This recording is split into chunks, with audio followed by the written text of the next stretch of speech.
Hello students, तुम मानकु मो YouTube channel को स्वागत करुछि। आज मु फकीर मोहन विषय रे किछि उपस्थापना करने को जाउछि। मोर प्रसंगटी होउछि आजिर समय और फकीर मोहन समय रेवती एक तुलनात्मक अध्याय। फकीर मोहन जुग थिला 19 शताब्दीर ओडिया भाषार जागरणर जुग। से निज लेखनी माध्यम समाजर अन्याय, श्रेणी विभेद और सामाजिक कुसंस्कार को अति निखुण भाव प्रतिपादित करथिले।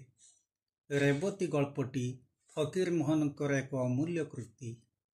तत्कालीन ओडिशार नारी शिक्षा, मानविक अधिकार और स्वाधीनता अत्यंत अपेक्षित थिला। शिक्षा पाई चेष्टा करुथुवा झियो माने भय, अन्याय और आचार विचार शिकार हेउथिले। हेले रेवती थिला एमिति जणे जागृत नारी जे पढ़िबा को चाहुथिले, किंतु समाज ताकु यह कराई देउ नथिले। यह सेतेबेलर नारी जीवनर जंतुरणामय चित्रण थिला।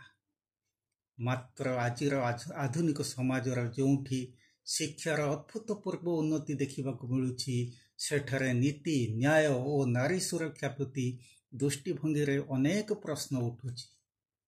एहार सद्य जीवंत दृष्टांत हेउछि बालेश्वर फकीर मोहन ऑटोनोमस कॉलेजर छात्री सौम्यश्री बिशिंक मृत्यु घटना।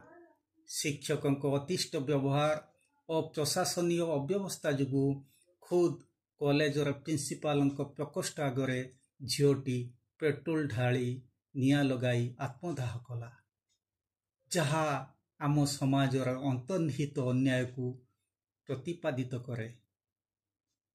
बरं व्यासंक समय बहुत भल थिला। व्यासंक समय रे जहा थिला जेमिति दुर्नीति होउथिला, एबे ताठारु 100 गुण अधिक दुर्नीति होउछि आधुनिक शैली रे। सेतेबेले भल थिला बाल्य विवाह, सेतेबेले भल थिला झियो बहु पदा को बाहर नथिले, सेतेबेले भल थिला सतीदाह प्रथा, जहा को जीवनर शेष अध्याय भावे ग्रहण करा जाउथिला। मात्र आजिर सामाजिक स्थिति संपूर्ण बिगड़ी जाइछि, संपूर्ण विपरीत। सत्तार पिपासु एठी समस्त राजनैतिक दल मृत शरीर उपरे मध्य राजनीति करने को पछौ नाहांती। जो दिन तांको घरे तांको झियो, बहु, स्त्री और भौणी मानक सह एमिति हेबो, बास से दिन से माने निश्चय बुझीजिबे कि आजी पर्यंत केते रेवती एमिति कष्ट पाइछंती। आशा करे मो भिडियोटी तुम मानकु निश्चय भल लागिवो। आजी पई एतिकी। धन्यवाद।